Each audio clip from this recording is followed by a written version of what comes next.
Pues vamos a comenzar la cuarta charla del seminario de Arquitectura y Arte en la Modernidad. Hoy vamos a entrar ya en la modernidad del siglo XX. Las clases anteriores fueron los precedentes remotos en el tiempo y el siglo XIX. Y hoy empezamos. Y como siempre, pues darles las gracias por su asistencia, a la universidad por sede de la ciudad por programar este ciclo en concreto. Y como siempre, pues decirles que en caso de necesidad, por el motivo que sea, no duden en ausentarse. Hoy, como les he avanzado, sí que voy a referirme a la modernidad. Bueno, pueden hacer las interrupciones que quieran para preguntar, para comentar, etcétera.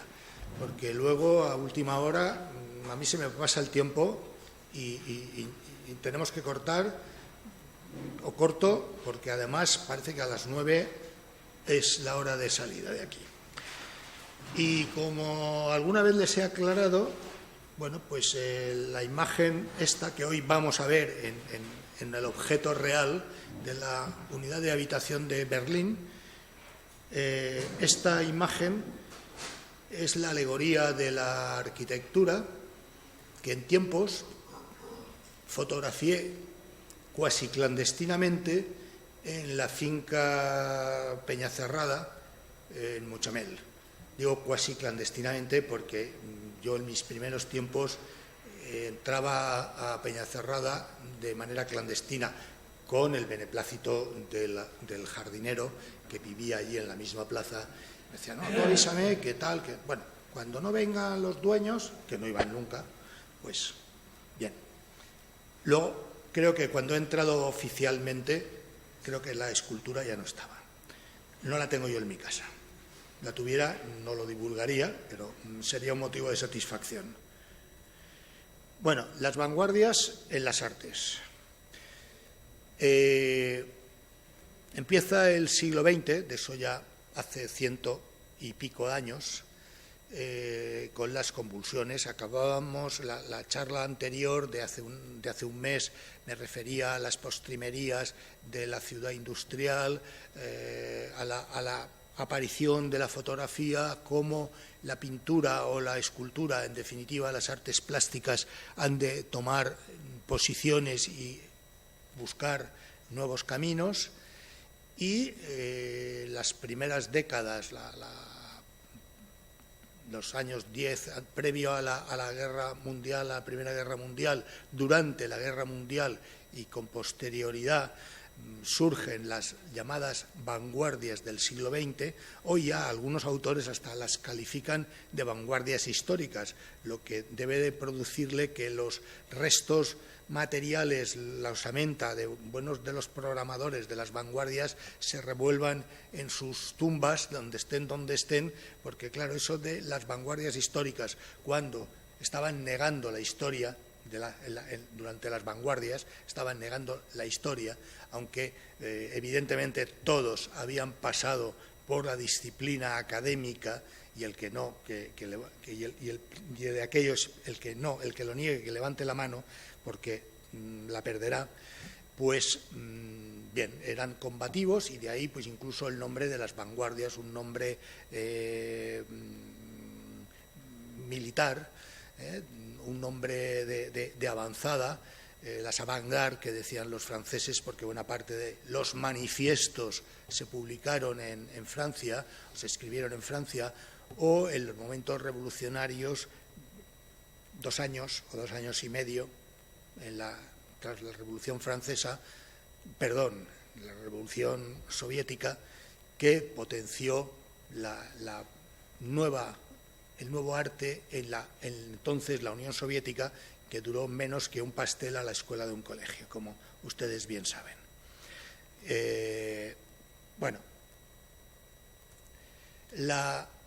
Durante los primeros años del siglo XX, hasta más allá de la Primera Guerra Mundial, en las artes plásticas se asiste a la ruptura con el arte figurativo precedente. Las tendencias fueron diversas en planteamientos, soluciones y evolución. Estamos ante el momento con predominio de las llamadas vanguardias. Se dieron en todas las manifestaciones artísticas, si bien la figuración siguió presente.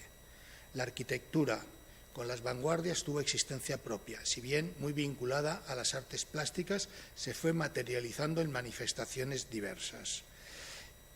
Bien, el que aparecieran las vanguardias, el que buena parte de la literatura del arte del siglo XX esté haya estudiado las vanguardias al derecho, al revés, arriba, abajo, poniendo los cuadros al revés, etcétera. Y cuando ya eso se agotaba, entonces empezábamos a buscar nuevos caminos del estudio de la figuración en arquitectura, en las artes plásticas en general, en la literatura o en la música. Bueno, pues las vanguardias han ocupado, pese a lo restringido de su producción, han ocupado buena parte de la literatura del siglo XX y del siglo XXI, que aún se sigue editando publicaciones al respecto. Indudablemente, el antes, durante y el después de la Primera Guerra Mundial motivó pues la huida o el cambio de asentamiento de determinados artistas.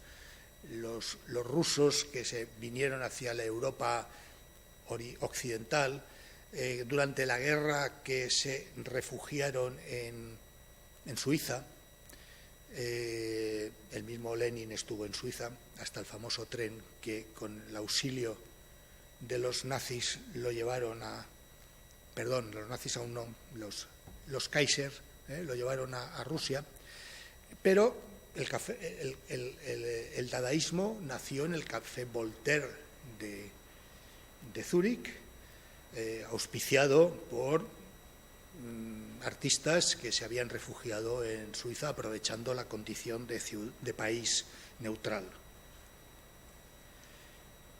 Las artes plásticas en las vanguardias, aparte de derivaciones y matices y el inicio, la parte... Hay historiadores incluso que analizan las vanguardias en la parte inicial, la parte clásica y la parte posclásica, lo cual también les debe de molestar a los artistas que las utilizaron. Cubismo, dadaísmo, futurismo, neoplasticismo, abstracción.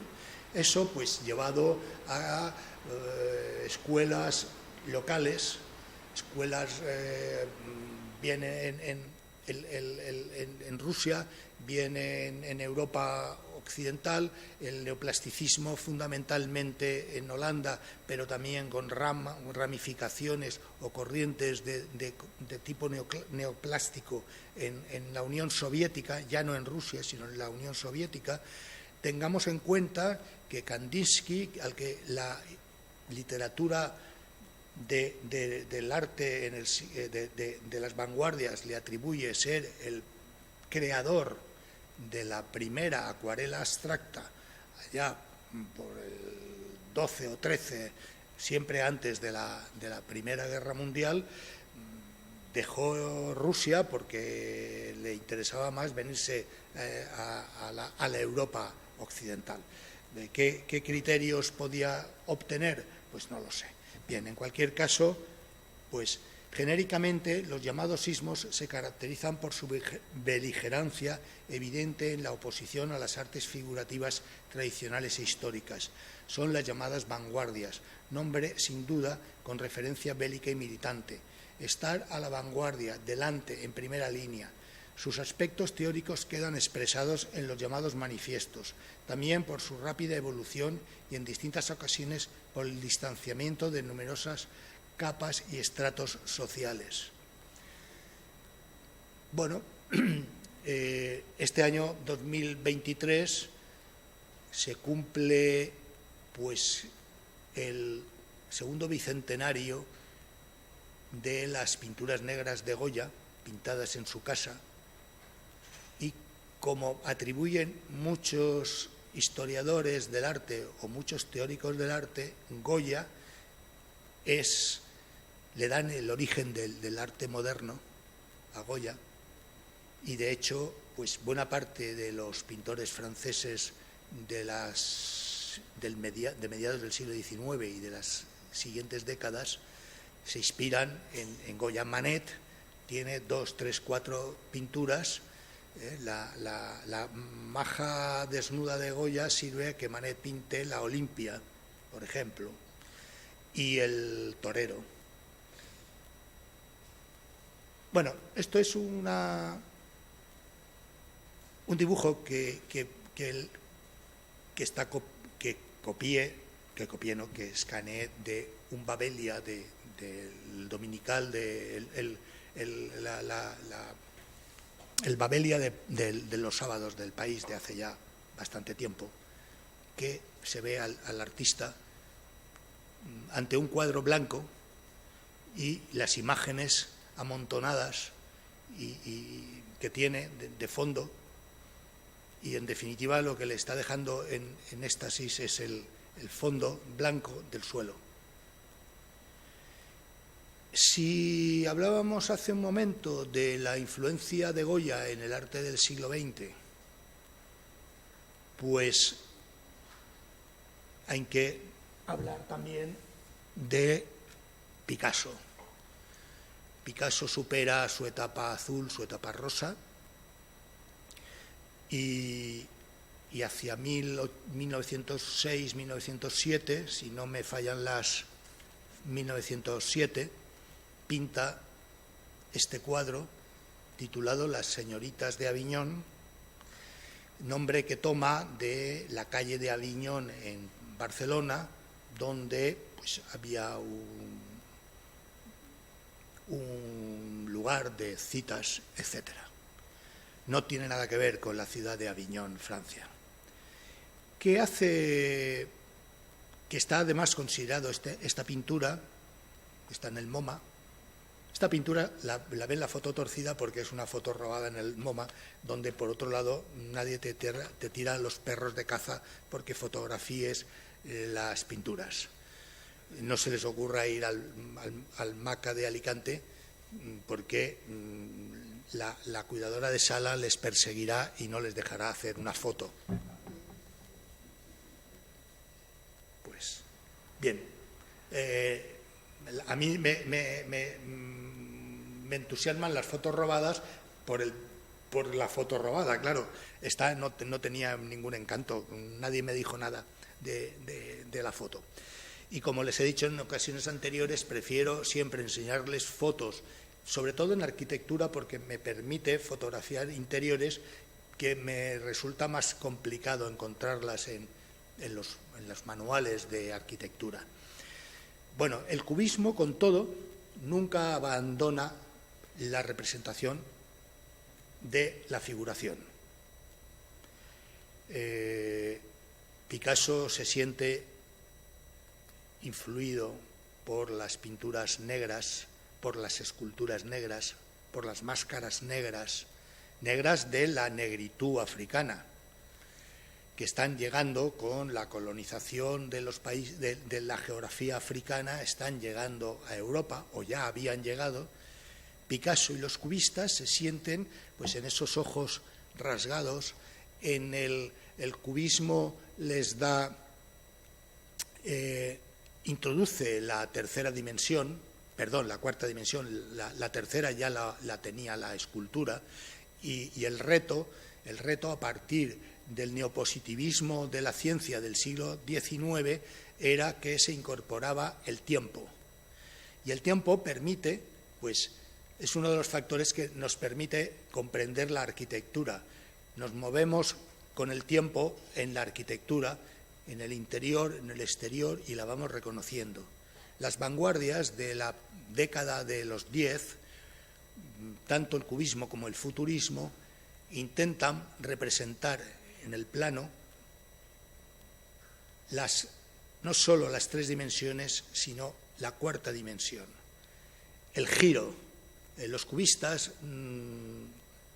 interrumpen o mueven las imágenes, esa nariz, esta nariz que hay aquí doblada, esta otra, pues el frente y el perfil del torso de estas mujeres es la intención última o primaria o primera, es la de reconocer no solo las tres dimensiones de la geometría, sino introducir el tiempo. Y es la figura la que gira y nos la representa en tres dimensiones, en varias facetas, nos permite contemplarlo en varios aspectos. Los futuristas, y no tenía ninguna foto porque no la encontré, a lo mejor el mes que viene, pues como hice el otro día con aquellas calles interiores, los pasáis en Barcelona, que me salieron, parece que me estaba esperando y salieron, pues a lo mejor encuentro el famoso de Botticelli, ahora me vendrá a la cabeza el futurista italiano que hace esculturas de bronce y que se van difuminando en el espacio. Bueno, está atribuida esta pintura a la primera representación de la plástica cubista.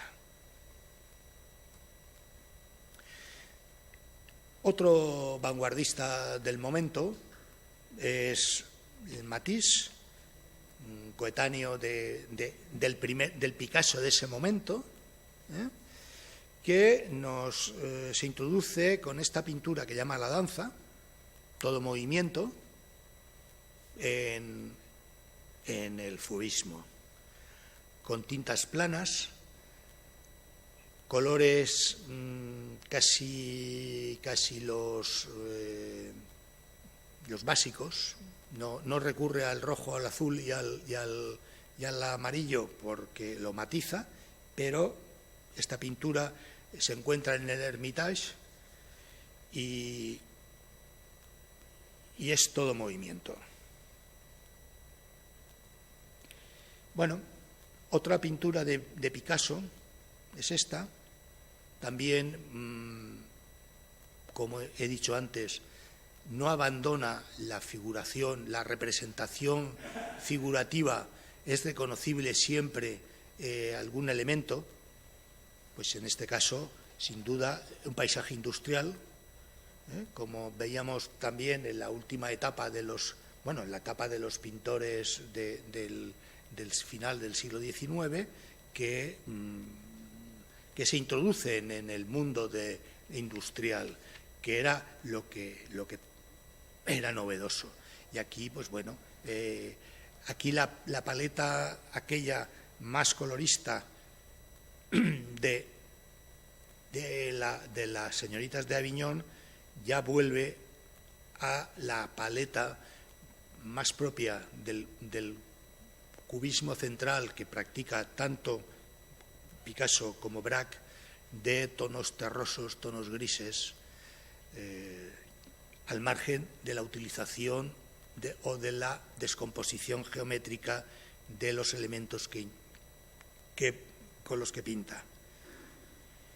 Y no podía faltar Le Corbusier, que aparte de arquitecto, escritor, teórico y diletante de la arquitectura, pues también pinta y esculpe o hace maquetas.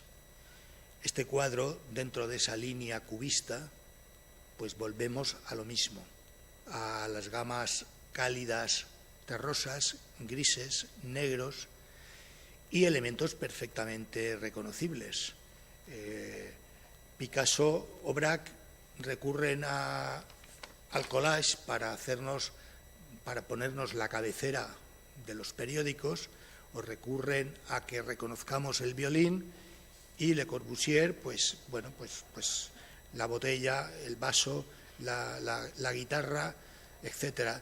Y además puesto de frente y enseñándonos el frontal, no en perspectiva, como haría un artista del Renacimiento, aquellos que en la primera o segunda sesión les enseñaba de cómo introducen la tercera dimensión, la espacial, en el plano bidimensional, que genera toda la pintura durante 4 siglos, hasta que llegan los cubistas y acaban dando el golpe de gracia a la perspectiva.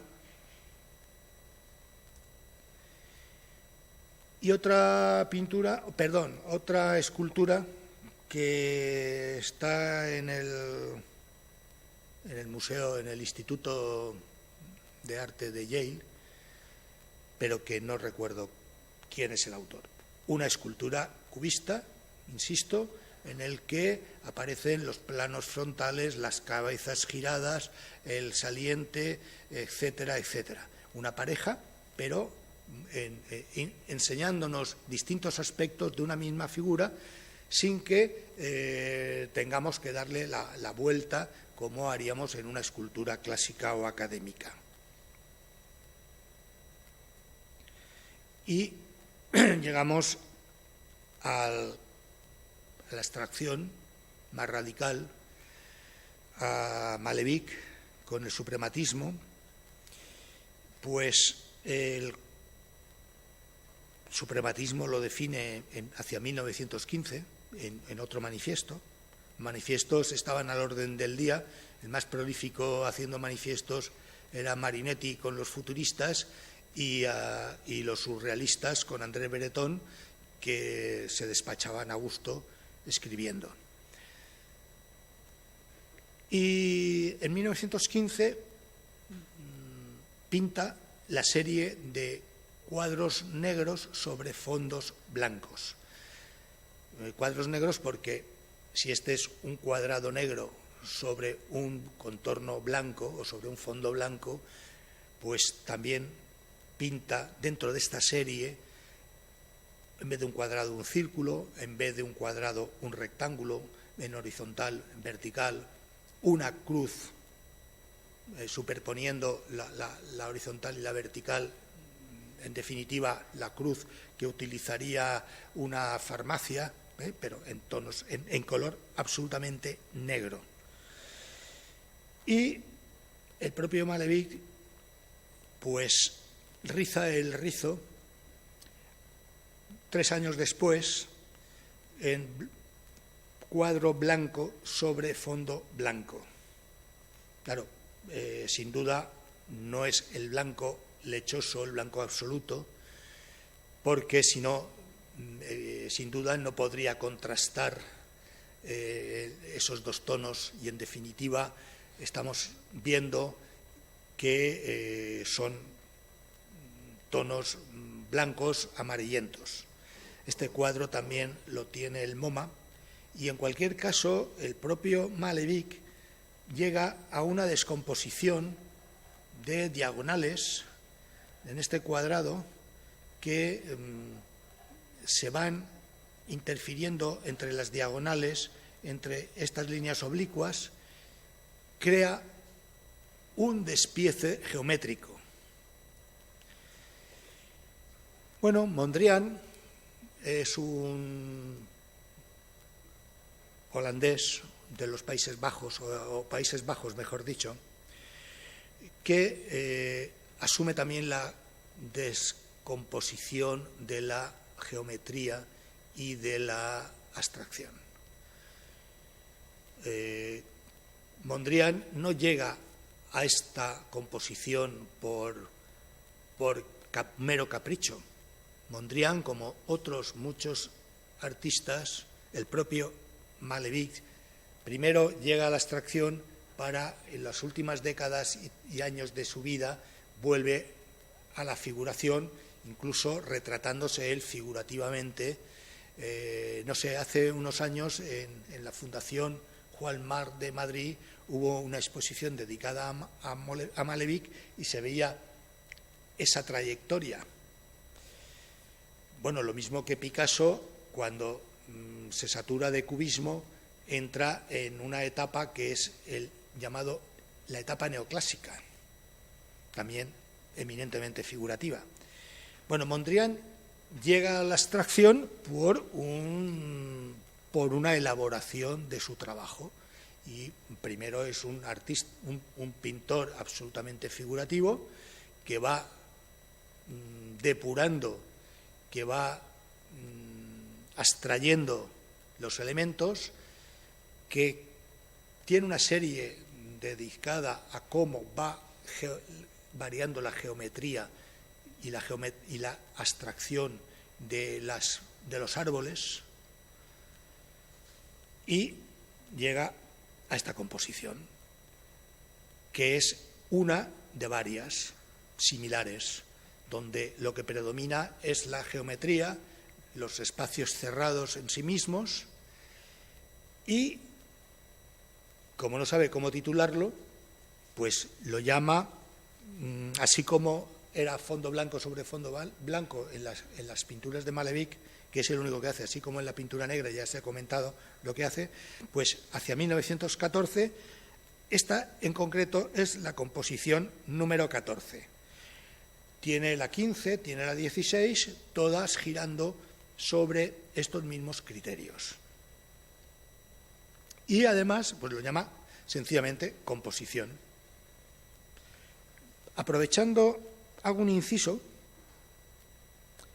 Hablando de composición, el viernes se inauguró en el MACA una exposición sobre Elena Asín, artista de la mitad de los años 50, que falleció pues ya metido en el siglo XX, contemporánea de Eusebio Sempere, y sus pinturas, aparte, también entra en el momento del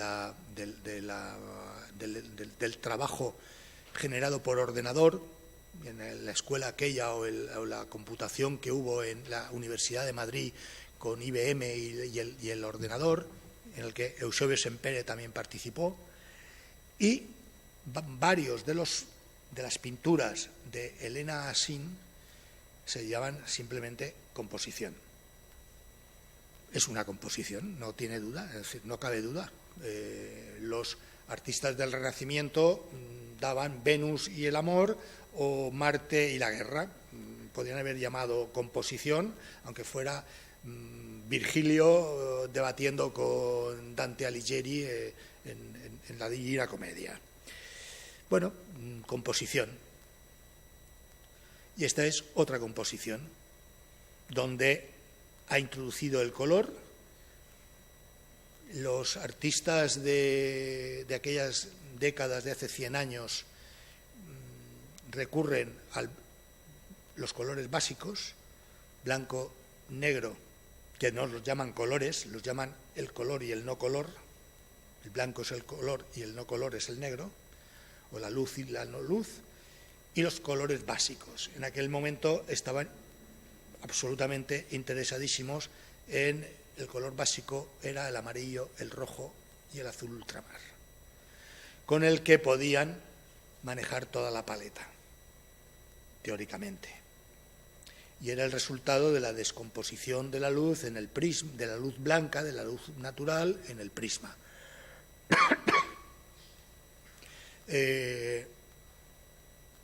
Eso incluso en la enseñanza académica, este criterio de recurrir a los colores primarios y a los secundarios, que era la mezcla, el amarillo y el azul daba el verde, el amarillo y el rojo el naranja, y el azul y el rojo, en teoría, daba el violeta. El violeta. En la práctica, la mezcla del azul y el rojo da un tono terroso, sucio, que no... Pero en la enseñanza académica, cuando en la Escuela de Arquitectura, aparte de hacer estatua, teníamos que hacer estatua porque había que aprobar estatua, en la academia donde yo pasaba más horas que en la Escuela de Arquitectura, tenía en la misma clase los alumnos que aspiraban al ingreso en Bellas Artes. Y en la paleta solo tenían los colores primarios y les obligaban en la academia, luego en el examen de Bellas Artes no sé lo que hacían, les prohibían manejar el negro porque oscurecía y ensuciaba, el blanco porque les daba un resultado lechoso, y se tenían que manejar los alumnos con los colores básicos.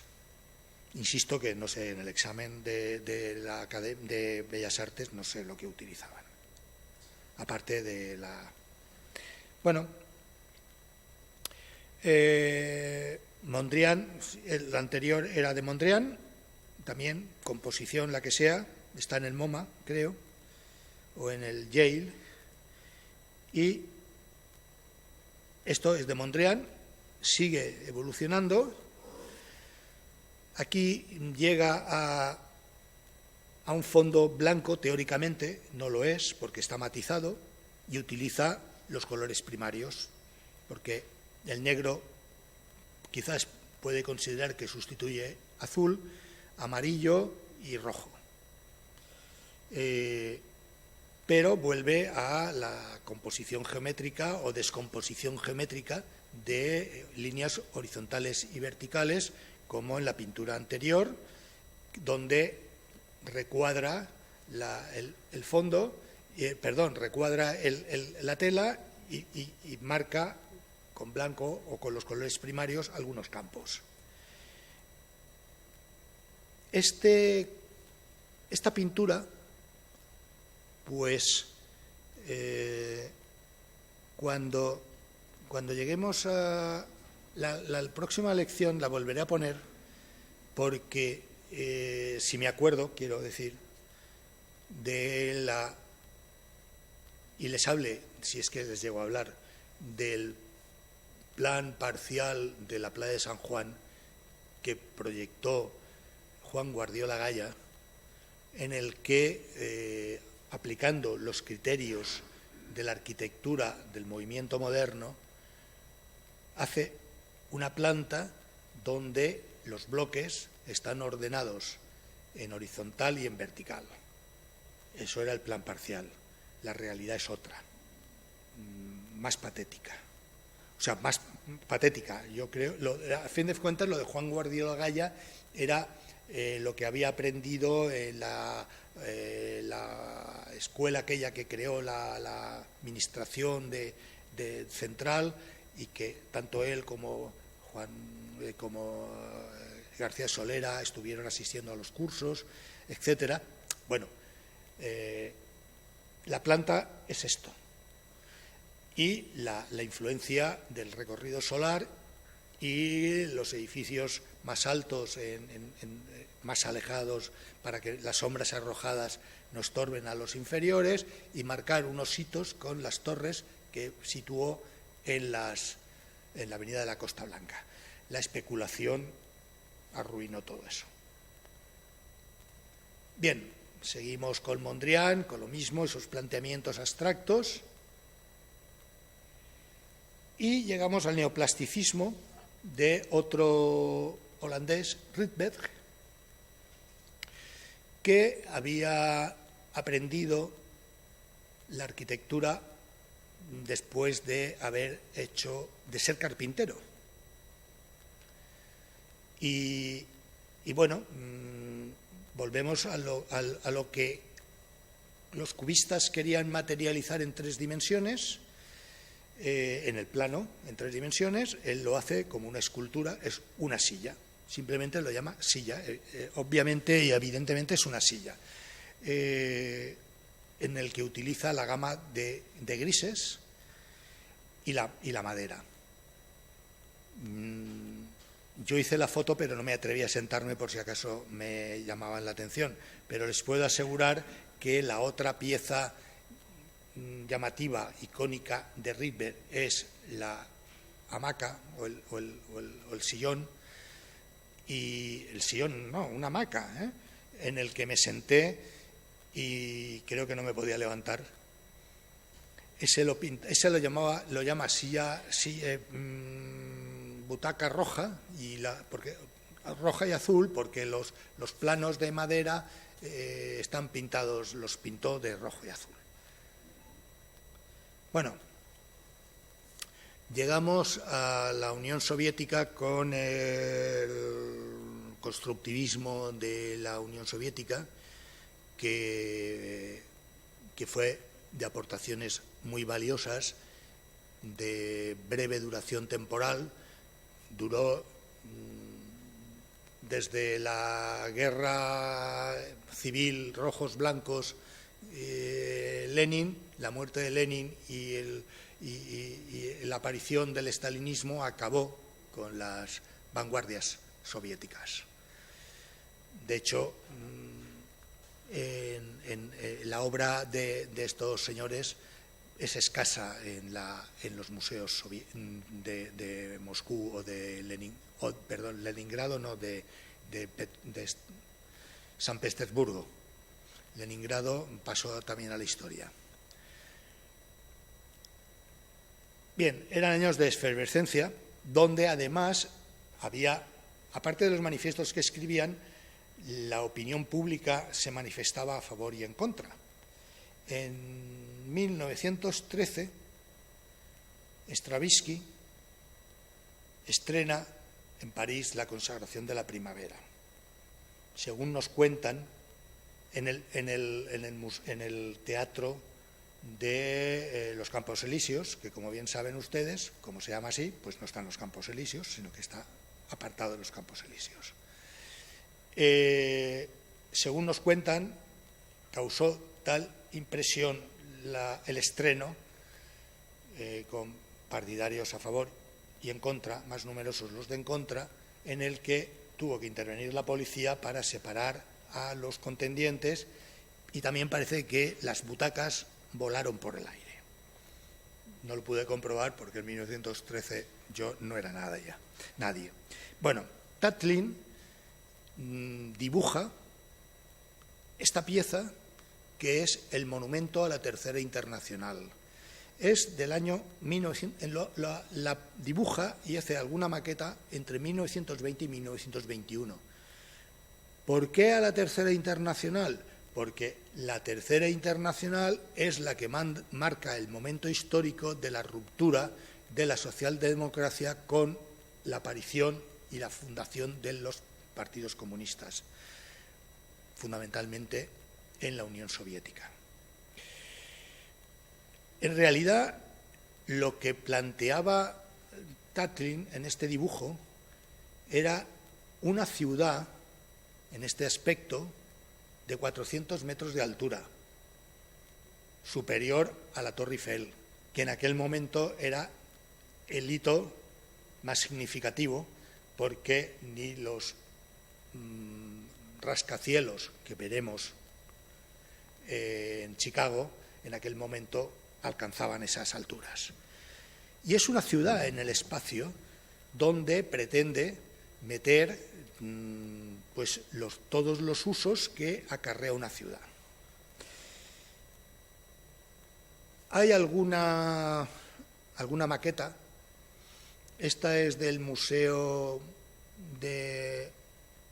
teóricamente de arte moderno de Moscú.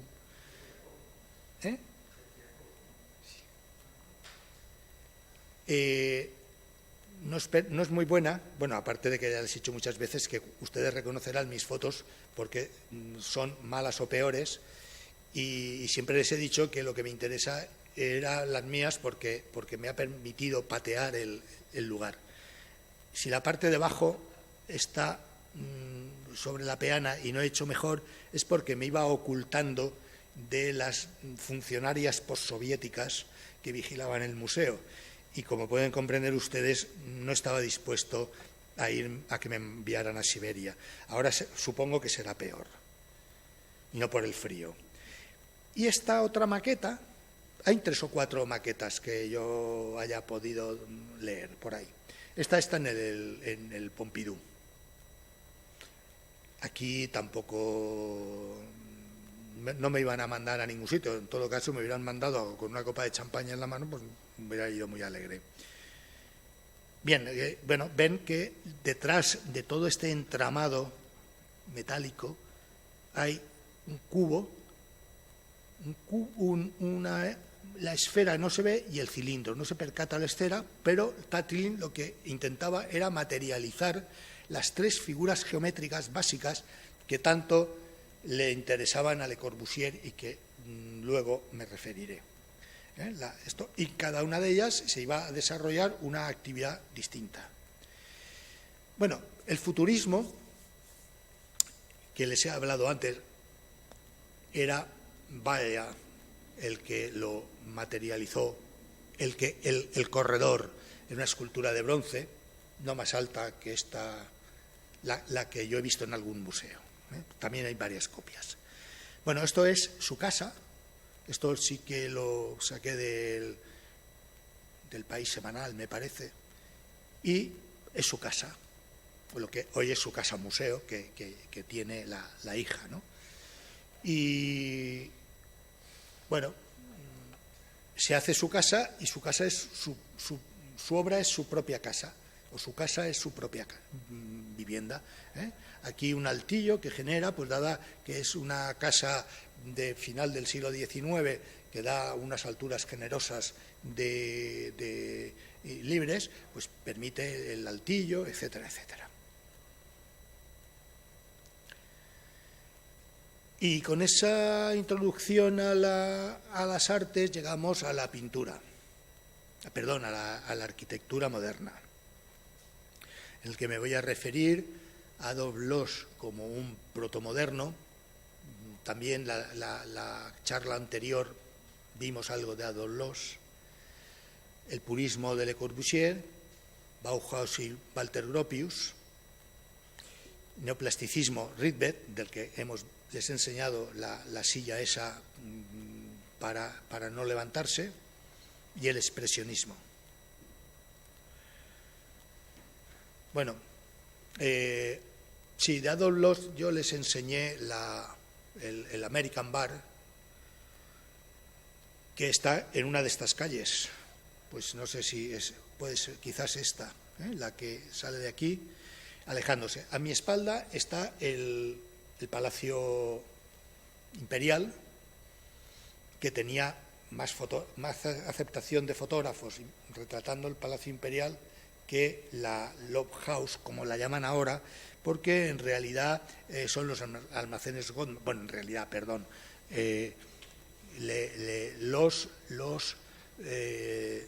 hizo los almacenes para un sastre que era que era Goldman, que ocupaba la planta baja. Entonces,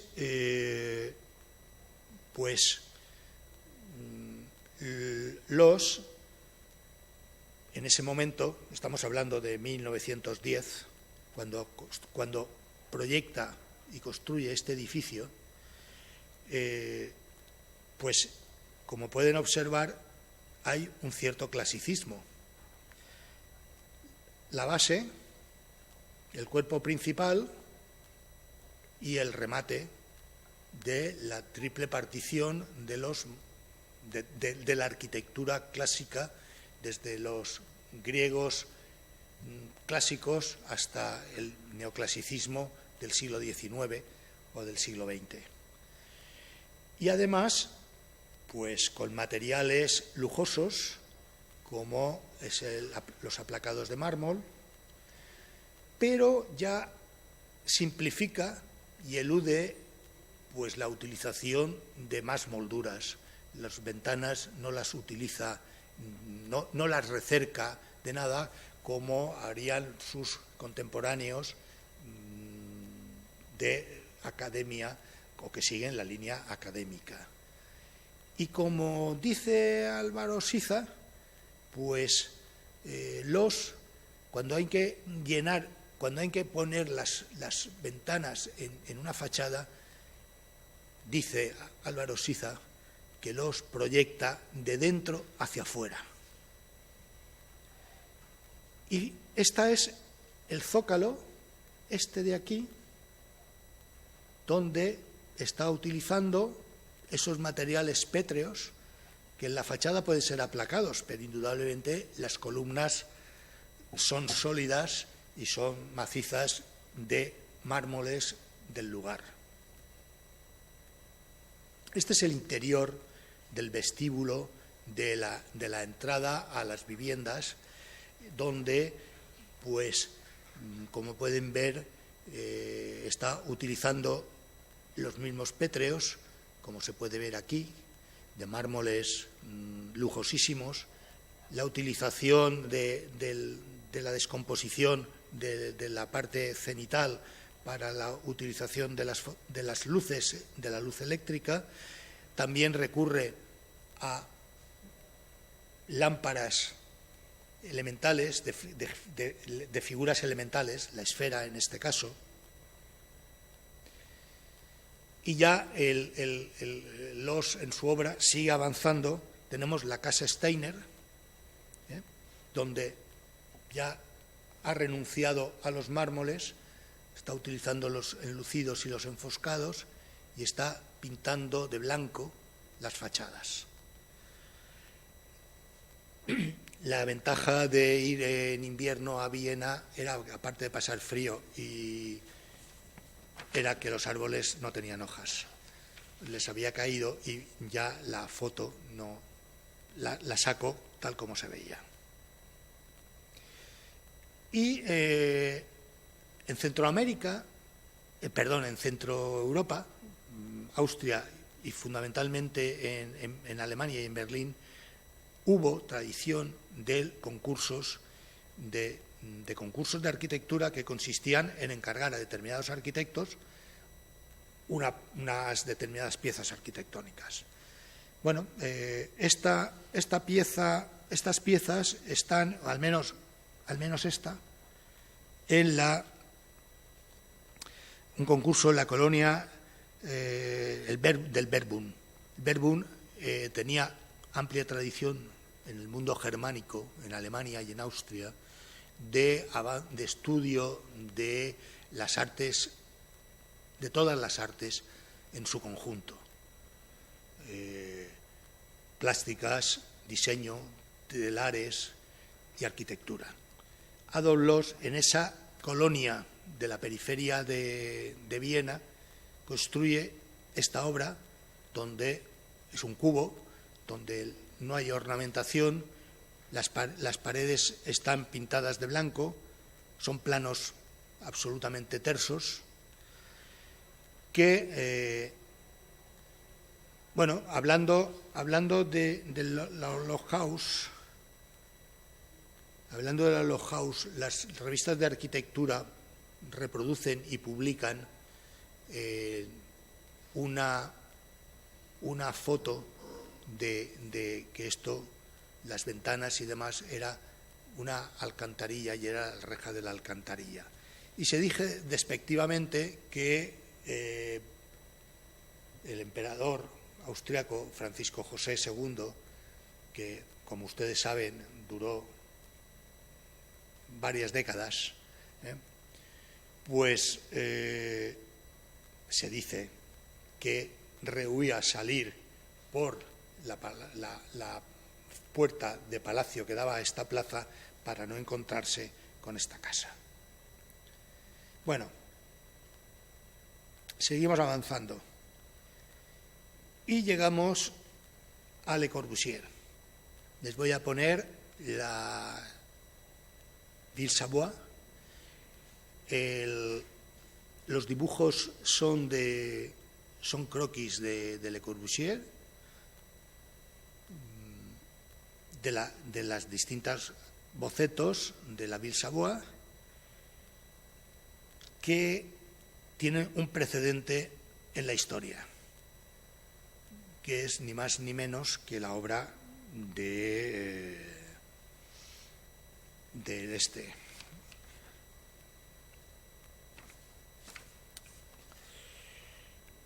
¿Cómo está mi memoria? De Palladio.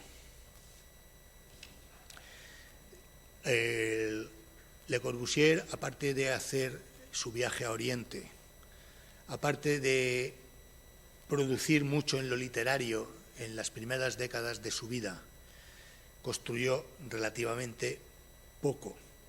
Tiene 8 o 10 obras en Suiza, en su ciudad natal, que están bien conservadas, al menos en los exteriores, pero a Le Corbusier le interesaba también la arquitectura de paladio.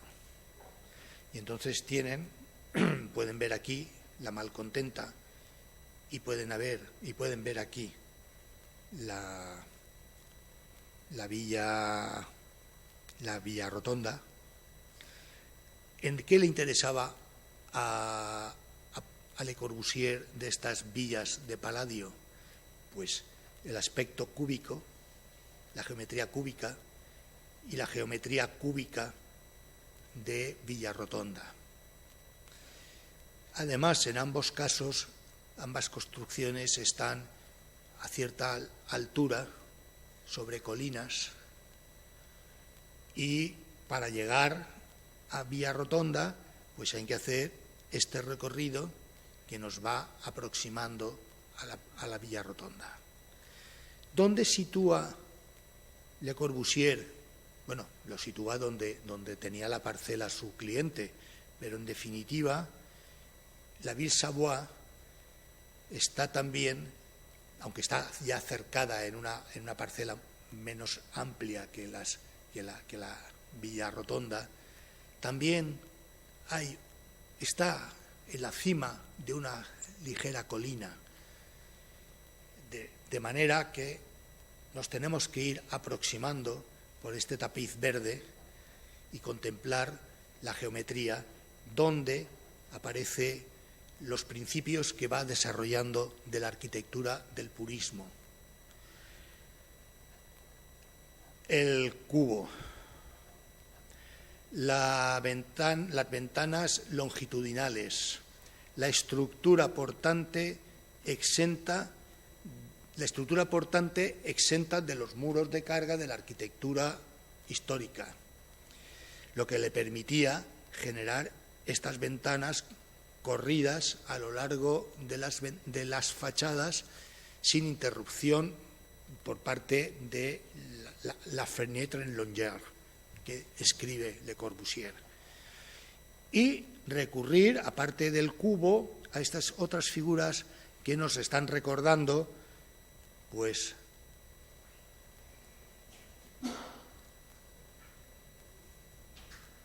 en cierto modo, esta pintura cubista está reproduciéndola en el remate de la Ville Savoye, que además es una pieza que se puede utilizar, que se utiliza. Como no es todo gloria lo que reluce, pues ustedes saben que Ville Savoye se salvó por la intervención abandonada y maltratada.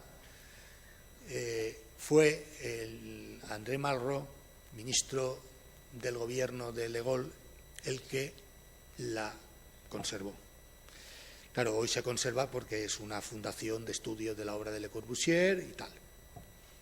Pero quiero decir que la Ville Savoye estuvo a punto de desaparecer. Hoy la UNESCO la tiene calificada como esto, lo otro y lo de más allá, bienes de no sé cuántos y tal. A mí las medallitas me importan poco. Me interesa la Ville Savoye, que además le han dado una medallita, pues le han dado una medalla. Bueno, Le Corbusier, claro, desliga la estructura portante de los planos, de los espacios, y eso le permite pues utilizar toda una serie de recursos, tal cual la rampa que circula por el interior. La rampa demanda mucho espacio porque una escalera con la convención de 17, 18 de tabica y 28, 30 de huella, pues en poco espacio se resuelve, y en la ida y vuelta resolvemos la escalera de un edificio colectivo de viviendas. Una rampa demanda un desarrollo importante porque si no, no sería posible transitar por ella. Y entonces pues Le Corbusier viene a desarrollarla en ese momento que escribía mucho y construía menos. El baño, estamos hablando de una casa unifamiliar, por tanto, pues bueno, pues el baño tiene vistas al exterior, al medio natural que rodea la Ville Savoye. Y una de sus últimas obras es el Petit Cabañón, que construyó en la Costa Azul, a orilla del mar, y es esta pieza donde él en sus últimos años se refugió a seguir escribiendo y a seguir dibujando. De hecho, en las proximidades del Petit Cabañón, una pieza que no tiene, como pueden ver, por la proporción de ventanas y de la vegetación, pues puede tener 4x4 o poco más, porque era para él y su mujer. Ahí en ese mar es donde tuvo el ataque y murió, con los años que fuera. Pues mira, ahora que lo dices, la verdad es que cuando estuve allí no me percaté, ¿eh? Tiene aspecto de Uraliza, ¿eh? Sí, podría ser. De todos modos, teniendo en cuenta que en España muchos de los colegios públicos que se techaron con Uralita aún están viendo si los cambian o no, pues. Pero bueno, esto estaba cerrado, ¿eh? Y no pude llegar aquí y que mi mujer me fotografiara para dar testimonio de que yo había estado ahí, de que la foto no la he sacado, pero no me iba a presentar aquí. Y como yo soy un Le Corbusieriano adicto, pues incluso en las proximidades está el cementerio donde está enterrado Le Corbusier y su mujer. El mar Mediterráneo, que tanto él ponderaba, y al fondo la costa italiana, porque en realidad es una población de la Costa Azul casi limítrofe con Italia. Y volvemos a lo mismo. Esta parcela es un cuadrado, desarrolla un cubo, desarrolla un cilindro y los colores fundamentales del blanco, el azul y el rojo. Bueno, a otros les da por seguir partidos de fútbol, que yo cuando era joven también, hasta que me desengañé, sobre todo cuando me desengañé cuando yo leía la revista Barça, que todo era maravilloso, y cuando el Barça venía a jugar a Valencia, pues primero me gustaba que ganara el Barça y no pasaban de un triste empate, pero es que además me aburría soberanamente, con lo cual empecé a desengañarme también de eso. Y claro, no pongo el ejemplo del Hércules, que aunque haya hecho 100 años, pero bueno. Bien, bueno, saltamos ahora a Bauhaus, a Walter Gropius. Walter Gropius es otro de los grandes maestros de la arquitectura del siglo XX, junto con Le Corbusier y con Mies van der Rohe, dentro de la rama europea. Luego hablaremos, o en su momento hablaremos de los americanos. Y lo que se estaba hablando antes del Verbund, por parte de los austríacos, también se da en Alemania. Escuelas que intentan suplir la disciplina académica por la disciplina disciplina académica de pintura, escultura, música, teatro. Bueno, Walter Gropius, sí es verdad que Walter Gropius, según he leído, era peor dibujante, pero un gran teórico. Si ustedes quieren, hay un libro dedicado, un tomo así, de 500 páginas, dedicado incorpora los escritos de Walter Gropius. Y bien, es un gran teórico como Le Corbusier, a veces exagerados, pero convencidos de lo que escribían, aunque el paso del tiempo es inexorable y muchas de las apreciaciones que hace Le Corbusier, por ejemplo, con la ciudad de 3 millones de habitantes aplicado a París, arramblando con París, pues hoy hoy no, y hace décadas pues no se admite.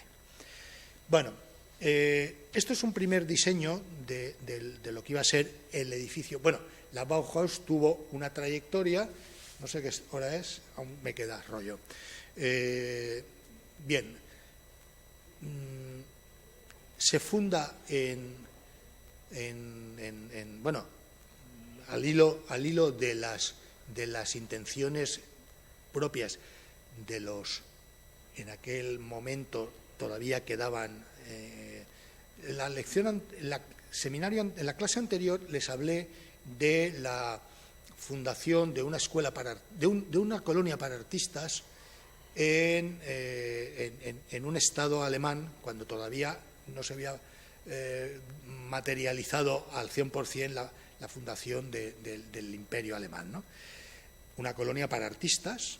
Y, bueno, pues en Alemania les he hablado hace un momento de la proliferación de concursos de arquitectura, que era realizar materialmente las casas, lo del Verbund y la Casa de los en Viena. Walter Gropius convence al Estado federal de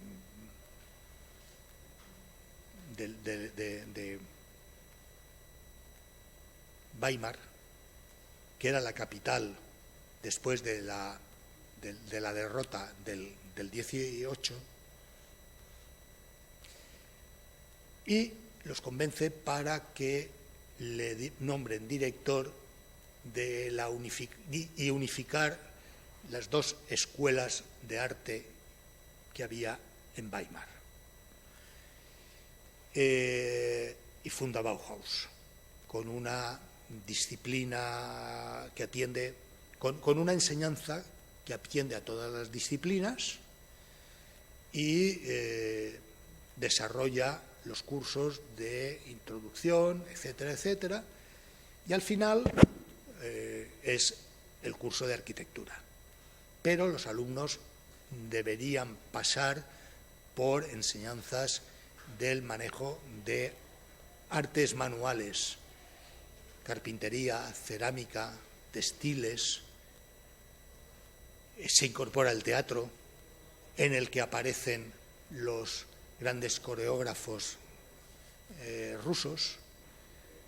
Bueno, Picasso en los años de la década de los 10, para Diaghilev, dibuja los diseños de los decorados y de la vestimenta. Bueno, hay un proyecto de uno de los discípulos, porque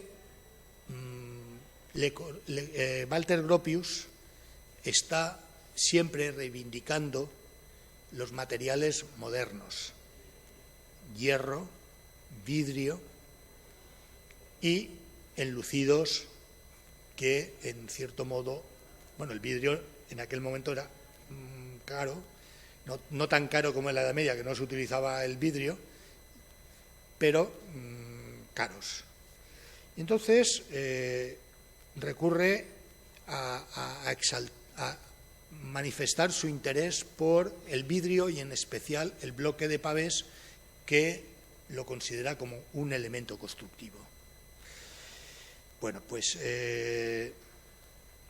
hay un proyecto de uno de los discípulos, que es este dibujo. Bueno, no es un proyecto, es el dibujo, una perspectiva de lo que iba a ser el avance del edificio. Bueno, perdón, estoy empezando a confundir. Funda Bauhaus en Weimar, funda Bauhaus en Weimar. Luego, al no obtener las ayudas del Estado federado, recurre a su traslado a Dessau, a la ciudad de Dessau, donde ya proyecta, hay este avance, donde ya proyecta un nuevo edificio, que es la sede de Bauhaus, donde se impartía las enseñanzas regladas. Este dibujo está previsto con cerramientos de ese vidrio de bloque, de pavés, y luego con la colaboración de todos los alumnos de la escuela de Bauhaus, donde había alumnos no solo alemanes, sino de otros lugares de Europa, bajo la dirección de Walter Gropius, se proyecta el edificio principal de Bauhaus, de la escuela, donde pues recurre pues a las fachadas exentas, desprovistas de no de muros de carga, que le permiten utilizar pues estos recursos de entrada de luz al 100% de la superficie. Este paso en puente, que permite circular en sentido transversal. Este es el bloque donde están las escuelas o los talleres. A espaldas, este es el edificio de la residencia de los estudiantes, y esta es la parte trasera del bloque que hemos visto antes. Y por aquí el paso en túnel. Bauhaus, el edificio de Bauhaus fue convertido en la época del nacionalsocialismo y en la guerra, fundamentalmente, ya con la transformación. Bueno, en Dessau, las autoridades locales le cierran el edificio, le cierran la escuela, le mandan a la policía, se tienen que trasladar a Berlín. Ya es el declive material de la Bauhaus alemana, porque en definitiva en Berlín se trasladan a unas naves industriales donde, según yo he podido averiguar, porque también he pateado Berlín y me he comprado alguna guía, y me daba la sensación que la Bauhaus de Berlín no existe ya. De hecho, con el centenario que ha habido hace 2 años, o del año 19 de la creación de Bauhaus, pues hubo importante. De hecho, en Weimar o en Dessau se creó un museo de la Bauhaus que ganaron unos arquitectos españoles, pero en Berlín no hubo fiesta académica, quiero decir.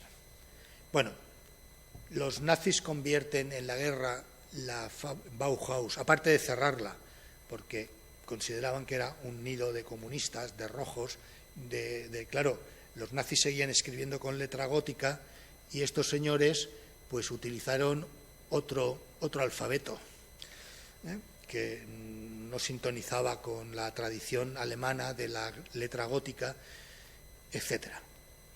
Bueno, este panel de fotografías se conserva, está en la sede recuperada de Bauhaus, que se restauró, y se puede apreciar, bueno, pues por un lado, una foto aérea de cuál era la solución de esos edificios que hemos visto antes, la escuela, el puente, la sede universitaria, el cómo se fue degradando, porque al ser zona de fábrica de armamento fue atacada por la aviación de los aliados, y luego ya la recuperación que hubo. Y la foto que les he enseñado antes, en blanco, con el blanco, pues era lo que ha salido de la restauración más reciente. Un interior del edificio del edificio Bauhaus, del que veíamos a la derecha del puente, con la escalera principal y la escalera pintada por uno de los alumnos de Bauhaus, alumnos y luego profesores, por Schliemer, en el que es esa escalera con los alumnos, donde buena parte de los que están circulando por ella son mujeres que estaban como alumnas y luego siguieron como profesoras en Bauhaus y después en la diáspora que generó Bauhaus y que llevó el movimiento moderno a distintos lugares del mundo. Lo que ocurre es que, claro, hay que fijarse que van con el pelo corto, a lo que llamaban en aquella época a lo garzón, y resulta difícil, en principio son alumnos, ellos y ellas. Un interior de la escuela con reposición de las luminarias que estarían diseñadas por ellos, por los alumnos, y ejecutadas por los alumnos, los colores básicos, el negro, el rojo y el blanco. Y además se diseñaron las escuelas, se proyectaron las escuelas para varios de los profesores de la Bauhaus. Están algo lejos, algo apartados. También fueron destruidas o atacadas durante la guerra. El propio Walter Gropius tuvo allí su casa, su residencia, y volvemos a la utilización de volúmenes cúbicos, planos tersos, pintados de blanco, grandes vidrieras. El interior es esto, y el vaso de agua que utilizó para beber.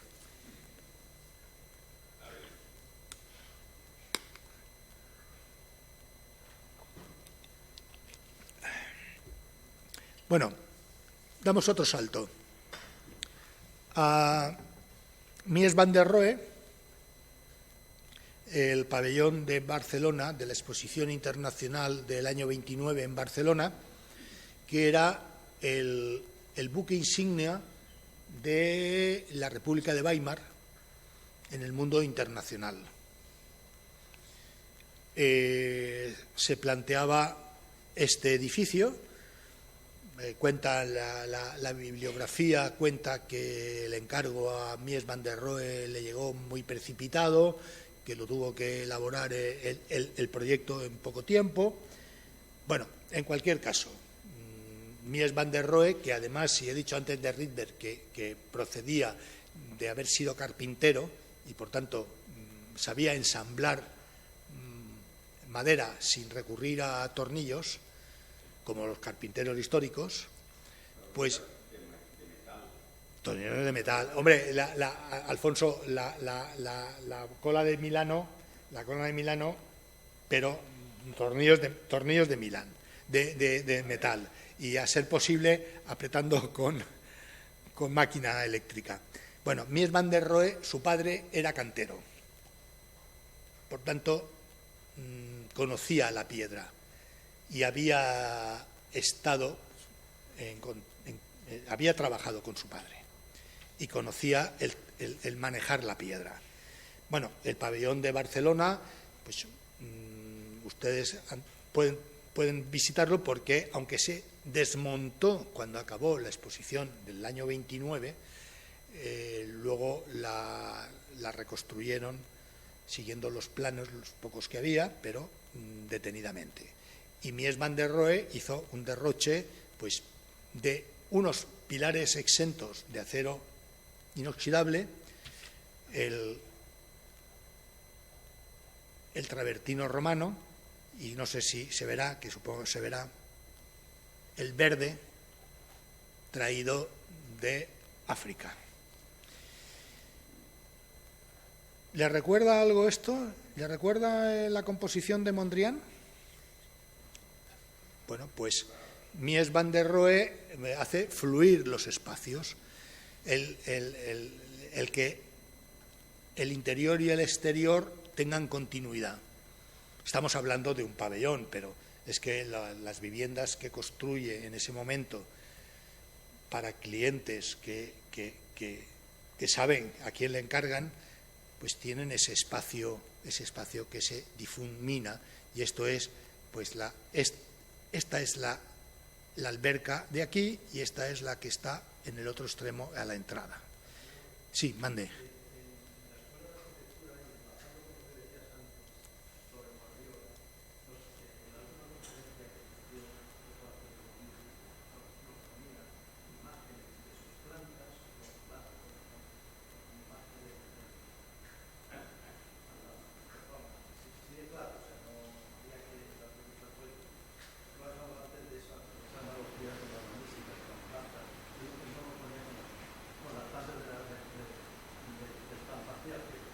Sí, sí. Es que en el seminario anterior a este, que di yo en esta sede, yo lo centré en la llegada de la modernidad al arte y a la arquitectura en Alicante. Por aquello que me parece muy bien, yo también he hablado y he hecho conferencias de nuestros edificios barrocos, pero era por dar un paso no a lo actual, porque en definitiva esto tiene ya 100 años, lo que se había dado en Alicante. Y, bueno, con antecedentes de Le Corbusier o de Walter Gropius, lo que se había hecho pues desde el modernismo hasta lo más reciente, hasta cierto punto, en Alicante, y me detuve en el polígono 1 de la playa de San Juan. Hay una maqueta, y hay foto de una maqueta que está publicada, y está el plano. Y claro, el criterio es la pintura de Mondrian y esto. Solo que subvertido por la especulación. Bueno, si ustedes quieren fijarse en lo que hubiera sido polígono 1 de Playa de San Juan, del proyecto de Juan Guardiola, hay una manzana entre la calle Irlanda, Paseo de Niza, y la rotonda donde gira el tranvía, la rotonda de la Plaza de Galicia. Esa manzana es la que inspira, la que materializa, porque es de ese primer momento, lo que quería hacer, lo que hubiera sido polígono 1 de la playa de San Juan. Sí, en primera línea, pues los primeros edificios que se construyen en aquel momento respetan, y son edificios de 5 o 6 plantas, bloques lineales y en disposición ortogonal entre ellos, que es esto, o Mondrian, o en definitiva lo que Juan Guardiola proyectó. Luego hay otras aberraciones, que además no contribuyen a nada a la mejora de la imagen arquitectónica de nadie. Bueno, y está los hitos que Juan Guardiola marcó en la avenida de Costa Blanca, de edificios de 12 alturas o de 14 alturas que iban marcando a un determinado ritmo de alineación margen levante, margen poniente, iban marcando ese ritmo. Bueno, más pabellón de Mies, la estructura en cruz griega de los pilares de acero y el muro absolutamente plano, sin ninguna ornamentación. En cualquier caso, la ornamentación es la riqueza del propio material, del propio travertino que utiliza. Y ahora pasamos a Como. Este es el pabellón del Fazio que proyectó Terragni.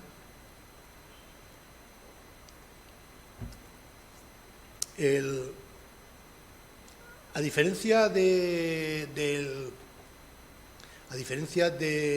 nacionalsocialismo, que cierran Bauhaus porque era un elemento peligroso, no Walter Gropius, que estaba bien relacionado, y aún así se marchó por el año 33.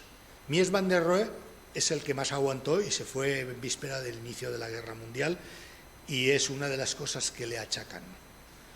El fascismo en Italia convive con mayores repertorios formales. Terragni estaba adherido al partido. Este edificio cúbico es la sede del Fascio en Como, y podría haberlo firmado Le Corbusier en otro contexto y con otros clientes,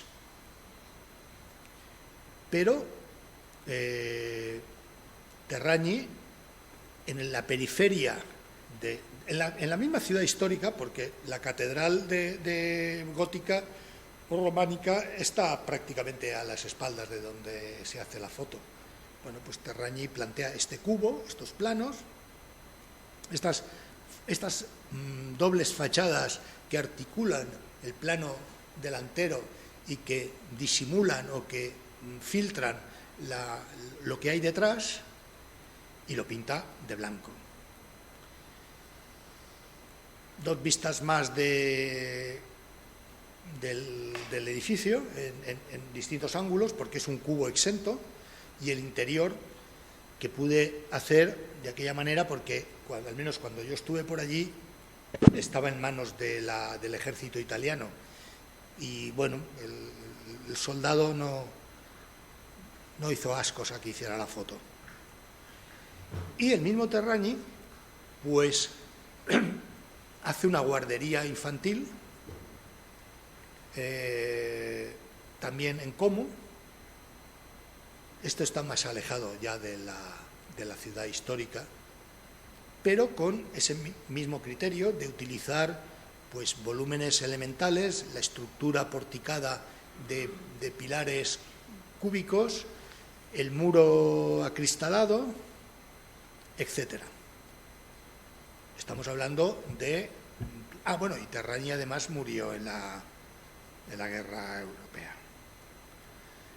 Y pasamos al expresionismo alemán. Esta es una obra de Mendelssohn, un arquitecto alemán que no tiene nada que ver con Bauhaus, es otra arquitectura frente a los cubos. Mendelssohn hizo bastantes obras dentro de esa corriente más plástica, más expresionista. Esto es un observatorio, esto está en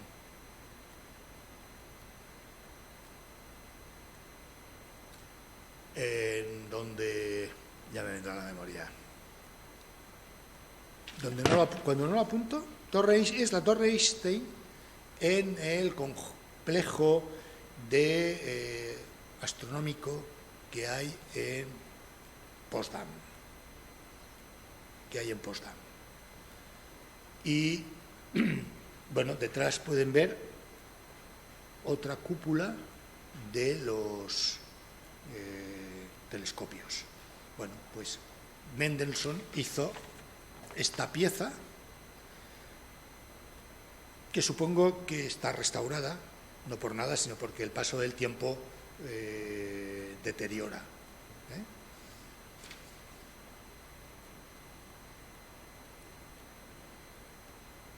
Y además en Berlín hizo el Cine Universum, que es esta pieza, está en una de las grandes avenidas de Berlín, y lo completó con alrededor una serie de edificios destinados a vivienda. Aquí utiliza el ladrillo pardo, que tanto también le gustaba a Mies van der Rohe, porque es una pieza que se maneja con la mano y que permite pues darle plasticidad. el interior del cine, de la planta baja de la entrada al cine, y una de las viviendas de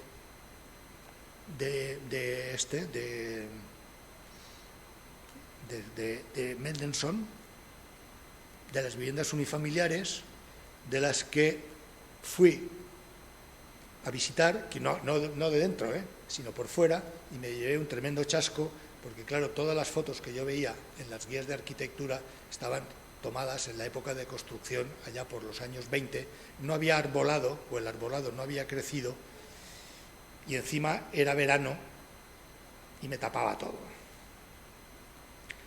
Y el constructivismo soviético, no, me he saltado algo, o se me ha caído, porque aquí en mis notas tengo Rydberg, Casa de Roeder, que vendrá luego. Bueno, Melnikov hizo algunas construcciones dentro de ese periodo que duró poco, de permisibilidad arquitectónica, incluso para obras del Soviet, no Mendelssohn, sino otros arquitectos, también vinculados a las vanguardias plásticas. Y esta es la casa de Melnikov, la vivienda unifamiliar, la vivienda suya, que es la intersección de dos cilindros, que la fachada es esta, la vidriera, y que el interior que da al jardín es este cilindro con estas caprichosas ventanas hexagonales.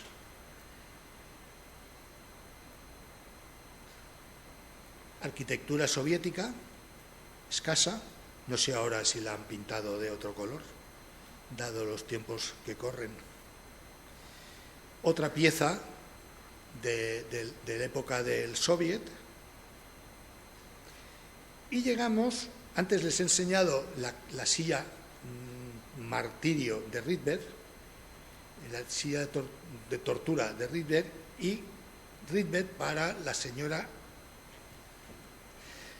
Schroeder construyó esta casa. La casa es relativamente pequeña, pero tiene la virtud, en dos plantas, como pueden ver, tiene la virtud de que los tabiques son móviles, y entonces, aunque aquí nos lo enseña con los dormitorios para los residentes, era la señora Schroeder. Me parece que la señora Schroeder tuvo dos hijas, y en algún momento determinado el señor Rydberg también cohabitó con la señora Schroeder en la misma casa, supongo que para apreciar las ventajas de su casa. Bueno, como ven, en realidad la escalera de desarrollo de caracol está centrada y permite pues que la planta baja sea totalmente exenta o no. Y bueno, no, es que es dos pistas en las que ha quitado los tabiques de una de las plantas. Y el exterior recurre a los planos rígidos, a los colores básicos y fundamentales. Este es el aspecto de la casa desde el exterior. Y bueno, pues el neoplasticismo de la pintura o de la escultura se traslada aquí a las tres dimensiones. Y si recuerdan la silla aquella, esos planos son los que llega a materializar, son casi una maqueta de la casa Schroeder. Si se fijan detrás, hay una típica alineación de adosadas, que no sé si yo... sí, esto aquí se ve mejor, de adosadas, muy más al gusto neozelandés que esto que debió de ser un auténtico impacto. Ahora es una fundación y lo conserva la fundación. Un interior de auténtica foto robada, cuando la guía que me amenazaba con no dejarme fotografiar se fue a cerrar no sé qué, y entonces yo fotografié esto. Esto es uno de mis logros. El estilo internacional. Voy a ir acelerando, que estamos al borde de la... Y aún no sé lo que queda, pero queda bastante. Bueno, estilo internacional. Los trabajos y los escritos teóricos de estos arquitectos, de Le Corbusier, de Walter Gropius, se desarrollan en el estilo, en lo que la generación siguiente se llama el estilo internacional, que se difunde pues por todo el mundo. En España, la Escuela de Barcelona, con José Luis Ser a la cabeza, hace el Instituto Antituberculoso. Está claro que los criterios son los que hemos visto fundamentalmente en Le Corbusier. Ser lleva a Le Corbusier y a Gropius a Barcelona en dos momentos distintos. Walter Gropius también da alguna charla en Bilbao, en Alicante ninguno de ellos. La colonia El Viso en Madrid de Bergamin, de Rafael Bergamin, recurre a estos principios más alemanes, porque es la influencia de las Siellungen alemanas, pero esos planos tersos de pintados de blanco, pues es lo que en El Viso hay 200 viviendas siguiendo estos criterios. En Alicante, nuestro Miguel López hace el Instituto Provincial de Higiene con estos criterios, que si recuerdan la foto aérea que había de Bauhaus, ese movimiento, ese cruce en un solar triangular, pero lo reutiliza.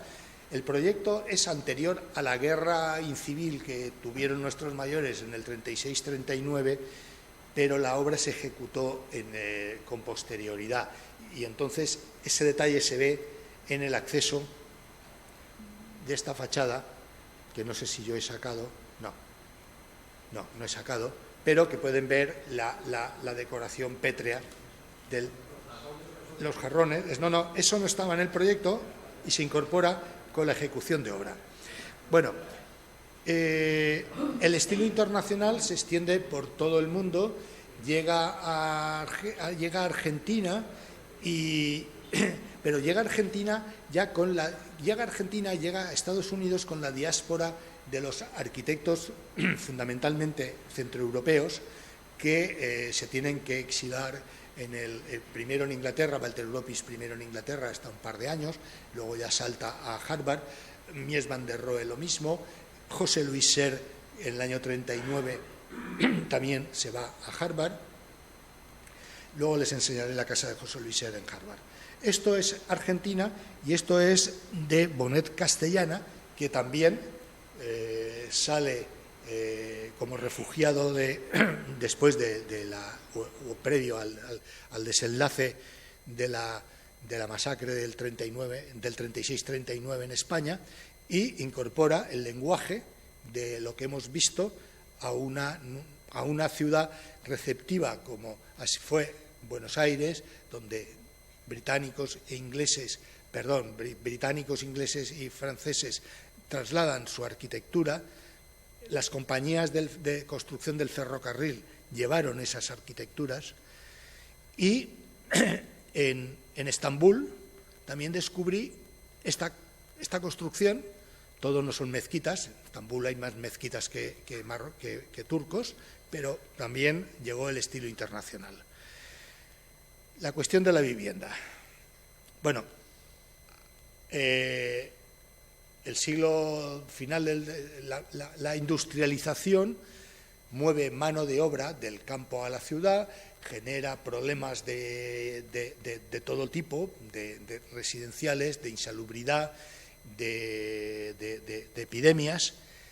Los gobiernos ya en el siglo XX, primero en principio las grandes empresas constructoras empiezan a atender a la vivienda. Los arquitectos se centran también, ya no son les comentaba en alguna de las charlas anteriores que el arquitecto solo hacía el palacio y el templo, y a mediados del siglo XIX empieza a interesarle, empieza a preocuparse y empieza a estudiar el problema de la vivienda. O la cuestión de la vivienda, hay escritos teóricos de Engels, por ejemplo, sobre la cuestión de la vivienda, o la cuestión de la vivienda obrera, o la cuestión obrera en Inglaterra, estudiando las consecuencias de la industrialización. Pero en el siglo XVIII pues aparecen los primeros intentos de edificios de viviendas colectivas, y son el Phalanstère de Fourier en Francia, que lo teoriza y que pueden reconocer la influencia de Versalles en esta disposición. Esto es el Palacio de Versalles, pero en vez de estar destinado a la realeza o a los ministerios, pues a viviendas colectivas de una serie de personas que iban a vivir allí y donde podían tener todas las necesidades cubiertas. Otra actuación más sencilla, menos ambiciosa, es el familisterio en la ciudad de Guisa, que existe. Yo no he tenido ocasión de visitarlo, seguramente nunca habré transitado por Francia cerca de Guisa y no me he desviado para verlo. Pero bueno, la disposición esta es para utilizar de viviendas colectivas, donde además pues los niños estaban atendidos, donde los mayores también, etcétera, etcétera. Esta es la sección de estos edificios llevados a esas viviendas colectivas. Y con la llegada de la socialdemocracia en Centro Europa, Alemania y Austria, se impulsa la vivienda colectiva, de la que uno de los edificios singulares, una de las edificios enormes singulares, es Karl-Marx-Hof, en la periferia de Viena, que además entra en la literatura, no solo en la literatura arquitectónica, sino en la literatura del momento, por la resistencia que ofrece los habitantes o los obreros frente a la ocupación alemana en el año 30 y tantos, ¿no? Bien, es un edificio, es un rascacielos, pero en vez de en vertical, en horizontal, como intenta demostrar estas imágenes, donde no hay decoración, donde el costo una de las manifestaciones que hacían los arquitectos del movimiento moderno, de Bauhaus entre ellos, era negar la decoración porque era un gasto innecesario. Y en los escritos de Walter Gropius, que no hace falta que se lo lean, ya me lo leí yo y ya tengo bastante, habla del costo de la decoración, plantean los edificios en altura, baja altura, media altura y rascacielos, el costo de la utilización de los ascensores, todo eso en parámetros económicos. Más vistas de Karl-Marx-Hof y el espacio interior que se aprovechó para, no solo las viviendas son perimetrales, sino que en los interiores pues están las guarderías, las escuelas, los centros dotacionales. Bueno, y ahora saltamos a otra actuación de la socialdemocracia en Karlsruhe. Esto es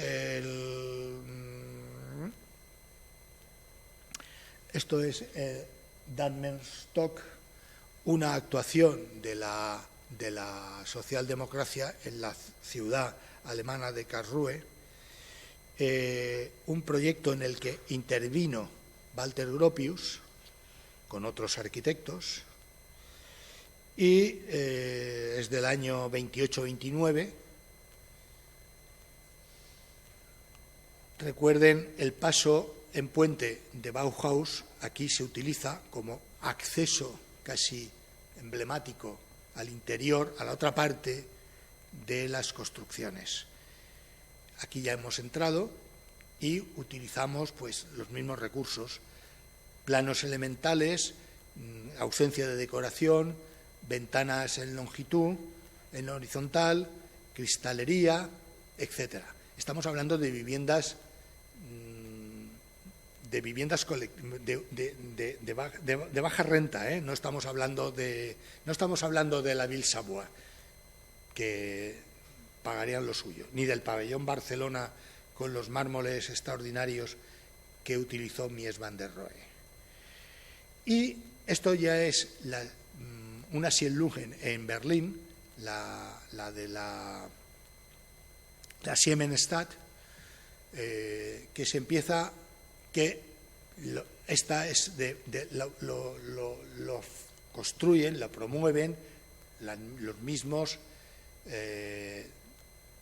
la misma patronal que la Siemens. La Siemens que llega ahora, que tiene 100 años de trayectoria o más, y también va en plan de concurso de arquitectura designando arquitectos, ¿no? Es decir, uno de ellos, el inefable Walter Gropius, que estaba en todas partes, sabía estar en todas partes. Otro de los bloques de esa actuación, y llegamos a Le Corbusier, Berlín, no Marsella. ¿Eh? No.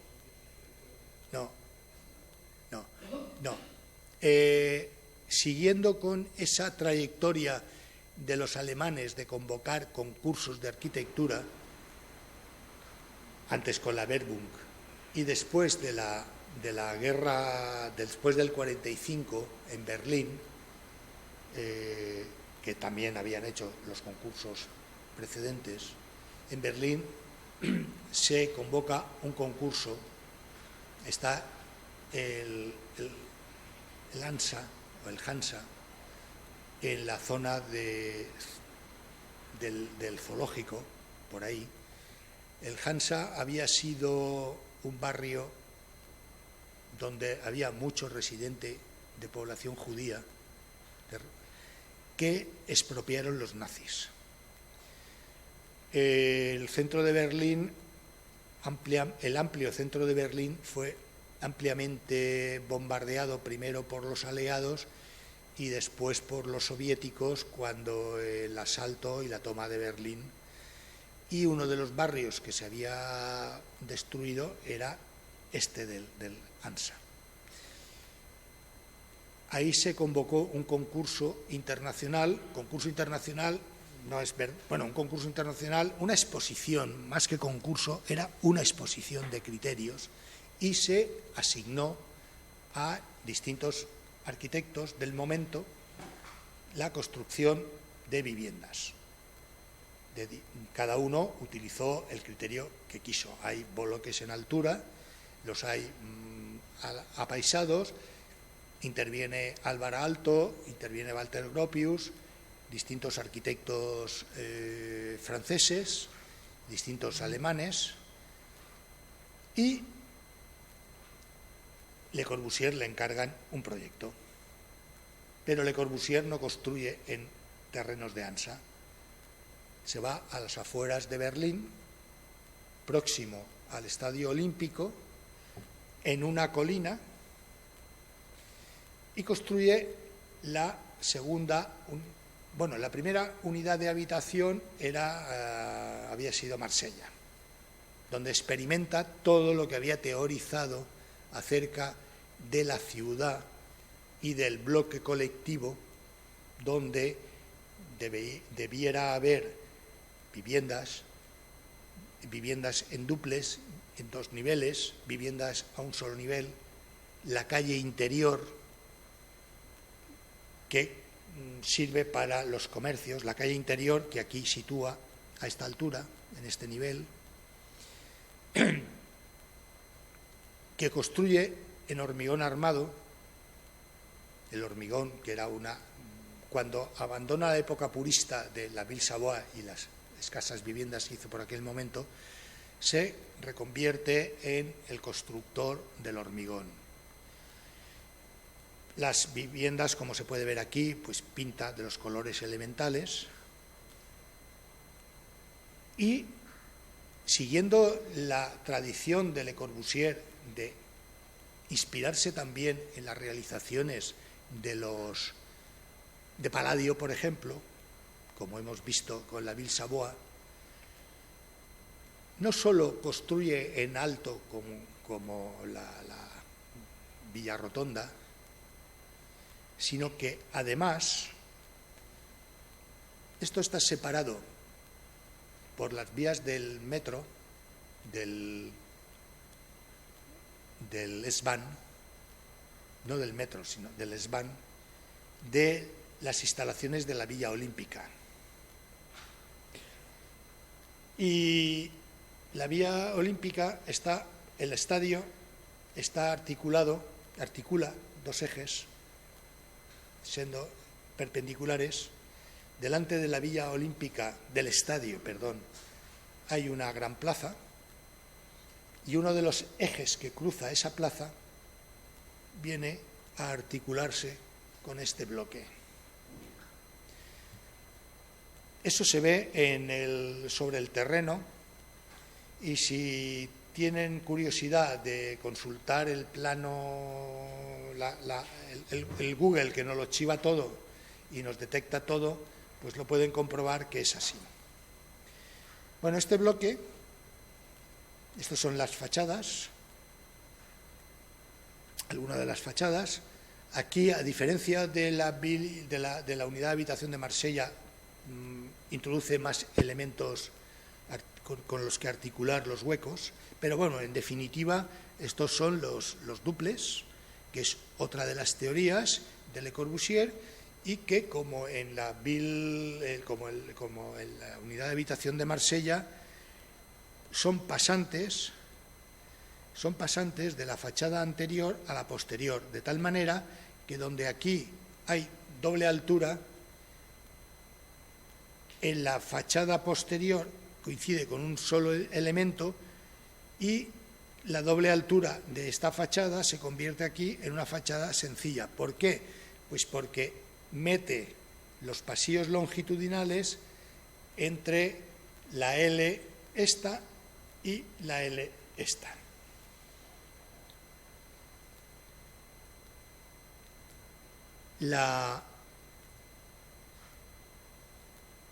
Esta es la fachada del acceso, donde utiliza estas improntas de las que yo he utilizado. Esta es la transposición material en hormigón, grabada en material, del modulor, tanto del hombre que da este desarrollo de altura para la altura libre de un edificio,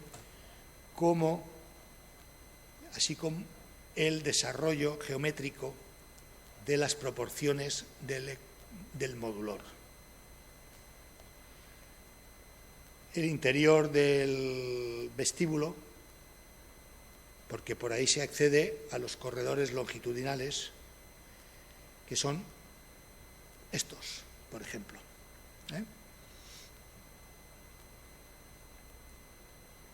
Y gracias.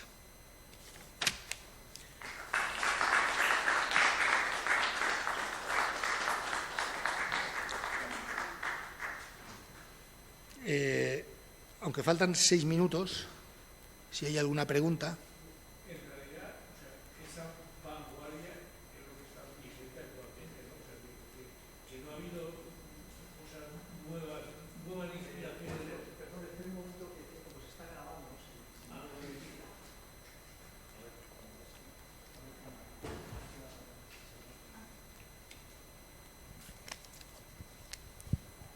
No, que da la impresión, o sea, de que esa vanguardia que empezó en el siglo XX persiste ahora sin que haya nuevas vanguardias, o sea, que contradigan esa estilística, esa manera de construir, esos materiales.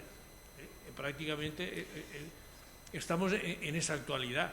Bueno, la vanguardia y el estilo internacional, el estilo internacional fue la difusión de las vanguardias en arquitectura. Y era el estilo internacional porque los teóricos escribanos del momento, escribientes del momento, Le Corbusier, Walter Gropius, que era la primera generación del movimiento moderno, y la segunda y la tercera, decían que estos principios servían para todo, para Finlandia o para América del Sur. Claro, los problemas de climatización no son los mismos, con lo cual, pues la literatura arquitectónica posterior ha cuestionado el estilo internacional.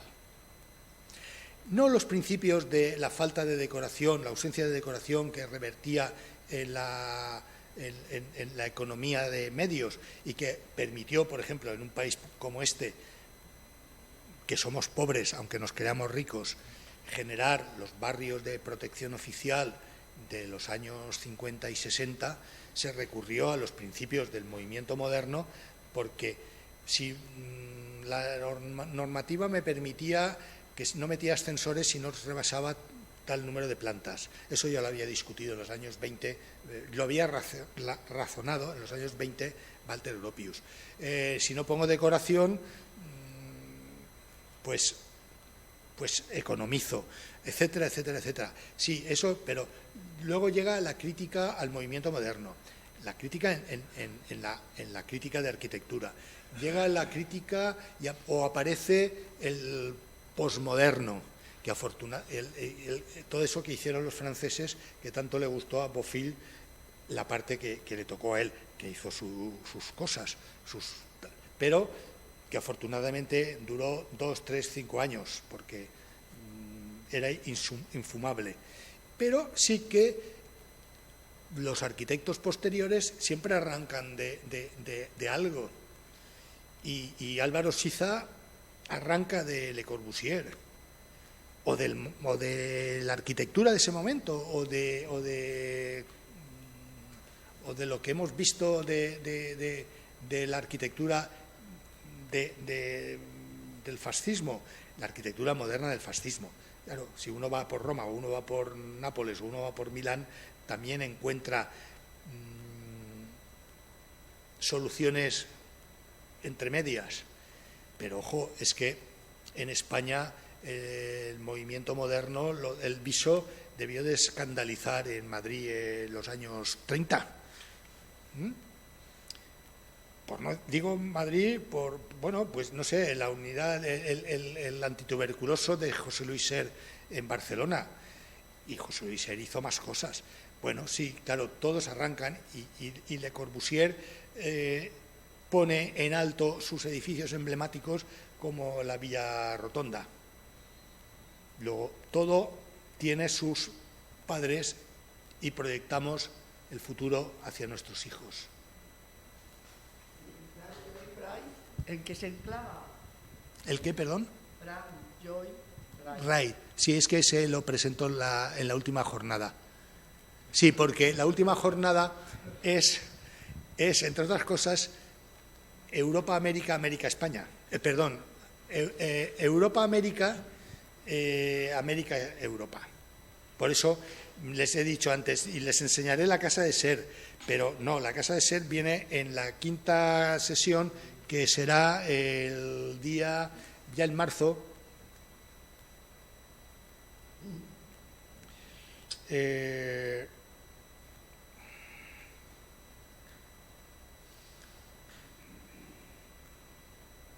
antes de San José, creo.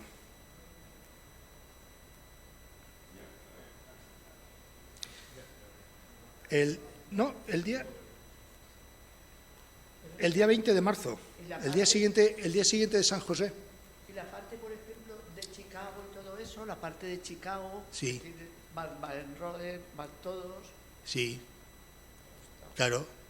Y Wright, y viviendas unifamiliares de Wright, pero bueno, eso va en la última charla, el 20 de marzo, a la misma hora, a las 7 de la tarde, en este sitio. Y si quieren ver, bueno, la conferencia, en el MACA desarrollamos unas charlas de arquitectura explicada por arquitectos actuales, pues el jueves próximo, son el último jueves de mes. El jueves próximo intervienen 2 arquitectas que son profesoras en la Universidad de Alicante, Ana Gil Sanz y Asunción Díaz, a las 7 de la tarde, entrada libre, biblioteca del MACA. Y al igual que aquí, no hay ni autobús, ni refresco, ni bocadillo.